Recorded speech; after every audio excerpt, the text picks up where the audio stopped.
ইন্না লিল্লাহি ওয়া ইন্না ইলাইহি রাজিউন। খুবই দুঃখজনক একটা ঘটনা। এই মানুষটাকে আপনারা একটু চিনেন কিনা দেখেন।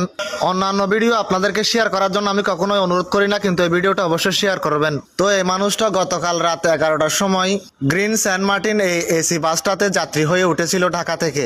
এই বাসের টিকিট নাকি সংগ্রহ করেছিল অনলাইনের মাধ্যমে।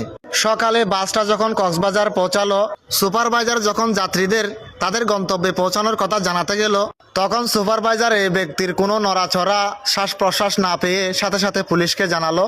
পুলিশ এসে বাস থেকে ওই ব্যক্তির মরদেহ নামিয়ে মরদেহ তল্লাশি করে কোনো মোবাইল ফোন পাওয়া যায় না, অল্প কিছু টাকা পাওয়া গেছে। ওই ব্যক্তির পাশে যে পলিথিনটা দেখা যাচ্ছে শুধু ওইটাই ছিল, কাপড় চোপড়ও ছিল না। আল্লাহ জানি না কোন মায়ের সন্তান। আপনারা একটু কষ্ট করে ভিডিওটা শেয়ার করে দ্রুত ছড়িয়ে দেন, যাতে তার আত্মীয় স্বজন ভিডিওটা দেখতে পাই। মানুষটার নিতর দেহটা বেওয়ারিশের মতো ফুটপাতে পড়ে আছে। কারণ বর্তমানে এই ভাইয়ের দায়িত্ব এখন প্রশাসন নিয়েছে। আল্লাহর কাছে দোয়া করি এমন মৃত্যু যেন কাউকে না দেয়।